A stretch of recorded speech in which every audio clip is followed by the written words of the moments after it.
Nixon and Watergate. Matthew Fisher and Sarah Myers. The election of Nixon. The 1960s were defined by liberal values with John F. Kennedy and Lyndon B. Johnson in office. By the election of 1968, Americans were ready for a change.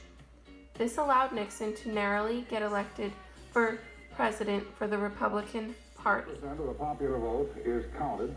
There are the numbers.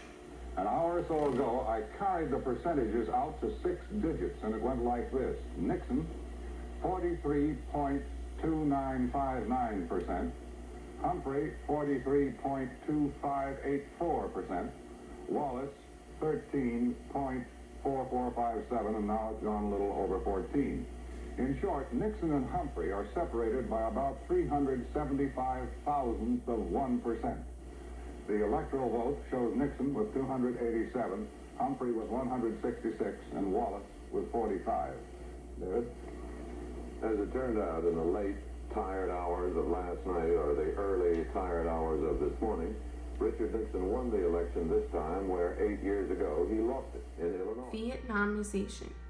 Nixon dedicated his first term to achieving peace and honor in Vietnam. His effort was greatly supported by the American people who opposed war in the early 60s.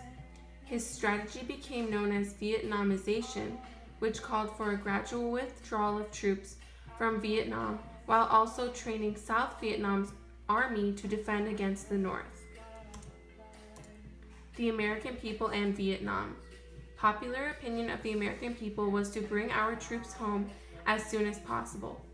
Protests took place all across the U.S. One protest even reached the Supreme Court, Tinker versus Des Moines, in which a school tried to ban students from wearing anti-war armbands. The students won. Nixon's anti-war stance helped him gain more popularity. Protests and propaganda. Vietnam War protests. Uncle Sam is the typical American troop begging to get out of Vietnam. The election of 1972. Nixon continued the same platform for his re-election. He was worried he wasn't going to win, but he would actually win by a landslide. Watergate scandal. On June 17, 1972, several men were arrested for breaking into the Democratic National Committee offices located in Watergate complex in the nation's capital. The robbers, who were found to be connected to Nixon's campaign, were caught stealing documents and examining phone calls. Afterwards, Nixon worked to cover up the crime. Nixon's standpoint. Nixon rejected any connection to the crime. However, Nixon and his team worked to obstruct the CIA's investigation. These were very suspicious acts by Nixon and were abusing presidential power and obstructing justice. The investigation. Bob Woodward and Carl Bernstein, Washington Post reports, started an investigation. The main goal of the investigation was to obtain tapes that were said to have all the conversations from the Oval Office.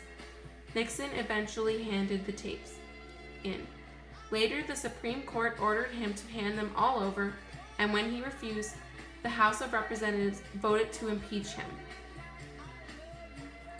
Nixon resigns. On August 5, 1974, Nixon finally released all of the tapes. On August 8th, Nixon resigned from office, leaving it vacant for 6 weeks until Gerald Ford was sworn in.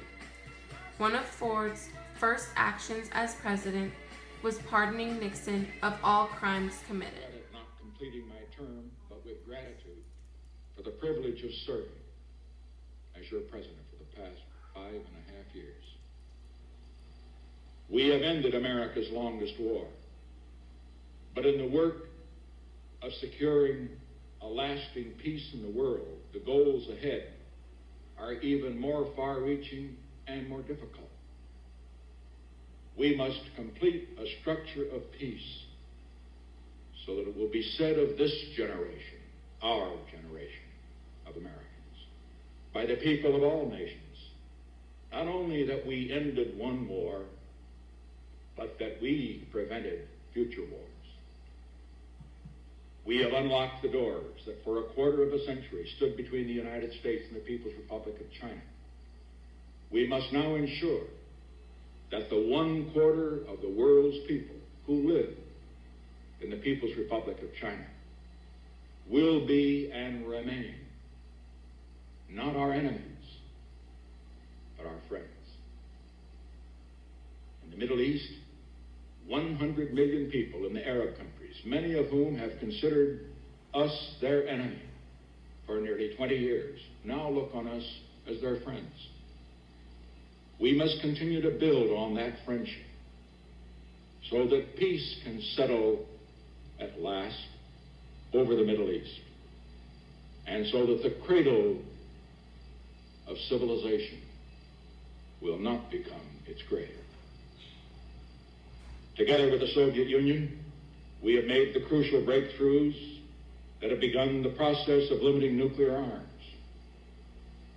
But we must set as our goal not just limiting, but reducing and finally destroying these terrible weapons so that they cannot destroy civilization. We must keep as our goal turning away from production for war and expanding production for peace, so that people everywhere on this earth can at last look forward in their children's time, if not in our own time, to having the necessities for a decent life. Gerald Ford and the American people. Not learning from Nixon, Ford became very unpopular with the American people by pardoning Nixon. This would lead to an unproductive presidency due to his lack of trust between the American people and politicians.